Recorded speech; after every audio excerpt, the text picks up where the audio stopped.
నమస్తే రమగారు. నమస్తే జయ. రమగారు, వసంత పంచమి ఈ రోజు యొక్క విశిష్టత. మాఘమాసం రాబోతోంది కదా. అవును. మాఘ శుద్ధ పంచమిని వసంత పంచమి లేదా శ్రీ పంచమి అంటారు. ఫిబ్రవరి 14వ తారీఖు బుధవారం నాడు మాఘ శుద్ధ పంచమి ఉన్నది. అయితే ఈ శుద్ధ పంచమి ఇది వరకట వసంతకాలం ఇక్కడి నుంచే మొదలవుతుందని కూడా చెప్పేవారట. ఎప్పటిదో మన ముందు చాలా తరాల ముందు, చాలా కాలం ముందు ఇలా జరిగేది. క్రమంగా మనకి ఈ ఋతువులు అవి అవతలకి జరగటం మొదలుపెట్టి మనం దీన్ని వసంతం అనకుండా మాఘం ఫాల్గుణం కూడా ఇందులోనే ఉంటాయి. గజం కేవలం 4,500 రూపాయలతో 165 గజాల భూమి కేవలం 8 లక్షలు మాత్రమే. మనకి మాఘము ఫాల్గుణము శిశిర ఋతువుగా చెప్పుకుంటాం మనం. ఆకురాల కాలం అంటారు కదా. ఇప్పుడు ఆకులు రాలిపోయి మళ్ళీ ఆకులు వసంతంలో చిగురిస్తాయి. ఆకురాలు కాలాన్ని అన్ని చిగురొచ్చే కాలం. కానీ ఇది వరకు ఈ కాలమే అదిగా ఉండేదట. ఎప్పుడో ఇప్పుడు ఈ మధ్యకాలంలో కాదు, అది కొన్ని యుగాలు అనకూడదు, వందల వేల తరాల క్రితం, బహుశా 100 తరాల క్రితం అట్లా జరిగేది. అందుకని దీన్ని వసంత పంచమి అని చెప్పేవాళ్ళు. సరే, ఏదైనా కానీ దీన్ని వసంత పంచమి లేదా శ్రీ పంచమి అంటారు. సరస్వతీదేవి ఈ రోజున జన్మించింది అని చెప్తారు కథ. సరస్వతీదేవి జన్మించిన రోజు. సరస్వతి అంటే జ్ఞానస్వరూపిణి. పుస్తకాలతోటి వచ్చేదే కాదు, ఐక్యూ, బుద్ధి, జ్ఞానము, జ్ఞానస్వరూపిణి. కాబట్టి సరస్వతి ఆరాధన ఈ రోజున చేయాలి. మనం మామూలుగా రెండోది ఎప్పుడు చేస్తాము? సరస్వతి పూజ మూలా నక్షత్రానికి చేస్తాం. మూలా నక్షత్రం అప్పుడు తప్పకుండా చేసుకుంటాం. దసరా అప్పుడు చేస్తాం. మూలా నక్షత్రం నాడు అందరూ చేసుకుంటారు. అప్పుడు కూడా మనం అక్షరాభ్యాసాలు చేస్తాం. ఇప్పుడు ఈ రోజున కూడా అక్షరాభ్యాసాలకి చాలా మంచిది. ఏవైనా స్కూళ్ళు మొదలు పెట్టేటట్టయినా, లేకపోతే పిల్లల్ని స్కూల్లో చేర్చేది రోజైనా, చిన్నపిల్లల్ని చిన్నది వేస్తారు, అంగన్వాడీకి పంపించాలన్నా మంచి రోజు చూస్తాం కదా. శ్రీ పంచమి మంచిది. పిల్లలకి ఏదైనా కొత్త చదువు నేర్పించాలి, కొత్త విద్యలు నేర్పించాలి. సంగీతము, నాట్యము లాంటి లలిత కళలు, జ్ఞాన సంబంధమైనవి ఏవైనా సరే, కొత్త సబ్జెక్టులు, కొత్త కోర్సులు, కొత్త పుస్తకాలు. రఘువంశ కావ్యాలు చదువుకుంటారు చాలా మంది పెద్దవాళ్ళు. ఇప్పుడు సంస్కృతం చదువుకునే వాళ్ళు తక్కువ ఉన్నారు కదా. ఇది వరకు కావ్య పాఠం మొదలు పెట్టాలంటే వసంత పంచమి కావాలనుకునేవాళ్ళు. ఈ రోజున మొదలుపెట్టింది జ్ఞాన సముపార్జన వైపుగా పరిగెడుతుంది. మనం ఓడిపోం, గెలుస్తాం.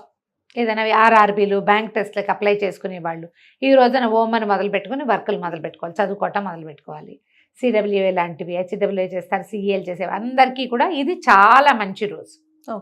తిరిగి ప్రత్యేకమైన పూజా విధానము అంటూ ఏం చెప్పబడలా. సరస్వతీదేవి పటం, వీణ వాయిస్తున్న పటం ఉంటుంది కదా, ఒక పటం పెట్టుకోవటము. మనం ఏ పుస్తకాలు అయితే మామూలు స్కూల్ గోయింగ్ కిడ్స్ ఉన్నా, కాలేజ్ గోయింగ్ కిడ్స్ ఉన్నా, మనమే ఏదో చదువుకుంటుంటే మన పుస్తకమే ఓ శ్రీకారమో, ఓంకారమో, లేకపోతే స్వస్తికో రాసి పసుపుతోటో గంధంతోటో కొంచెం కుంకుమ బొట్టు పెట్టి ఆ పుస్తకాన్ని అమ్మవారి దగ్గర పెట్టడం. ఆమెకి తెల్లని వస్త్రాలు, తెల్లని పువ్వుల దండలు ఇష్టం. గంధం సమర్పించటం. తెల్లటి గంధం దొరుకుతుంది కదా, శ్రీగంధం.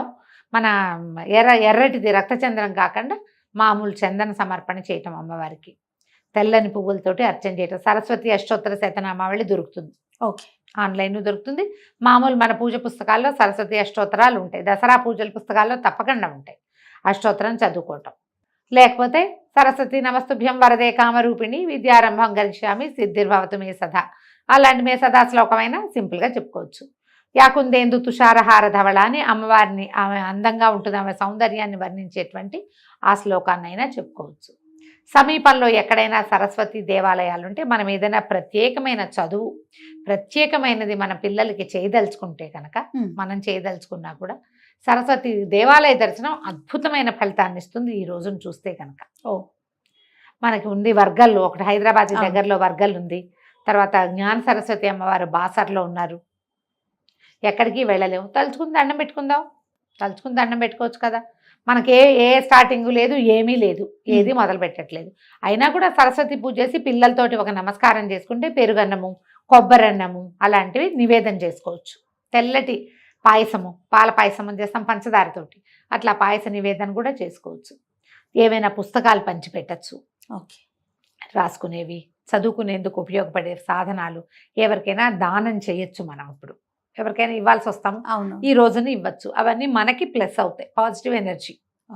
అలా ఏదైనా చేసుకోవచ్చు. మనం మాఘ స్నానాలు మొదలు పెట్టుకుంటాం. మాఘమాసం తొలి రోజు నుంచి తలస్నానం చేస్తాం. తలస్నానం చేయాలా, మామూలు స్నానం చేయాలా, చాలా మంది అడుగుతున్నారు. మాఘంలో ప్రతిరోజు శిరస్నానం మంచిది. అవును. చేయలేని వాళ్ళు మామూలు స్నానం చేసి పర్వదినాల్లో శిరస్నానం చేయండి.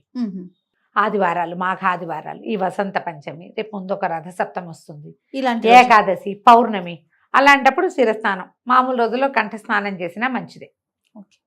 పొద్దున చేసే సూర్య నమస్కారంతో పాటుగా కొంచెం ఎండెక్కాక సరస్వతి పూజ చేసుకోండి. శ్రీ పంచమి నాడు మనకి ఏ చదువులు లేవు, పిల్లలు చదువుకునే పిల్లలు లేరు, అయినా సరే సరస్వతి పూజ మంచిది. మనకి రేపొద్దున ఏ అల్జైమర్సో ఏ డెమెన్షియానో ఏమిటో రాకుండా జ్ఞానం మనకి దాని మీద అంటే మా మెదడు మీద మనకి కంట్రోల్ ఉండేలాంటి అవకాశాన్ని ఇస్తుంది. సరస్వతికి సంబంధించిన స్తోత్ర పారాయణ చాలా మంచిది.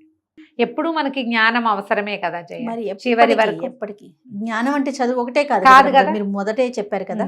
అన్ని రకాల వాటికి ఇది ఉపయోగపడుతుంది. కాబట్టి ఈ పర్వదినాన మనం చేయవలసిన విధి విధానాన్ని పాటించడం మంచిది, శుభస్కరం. నమస్తే. నమస్తే జయ.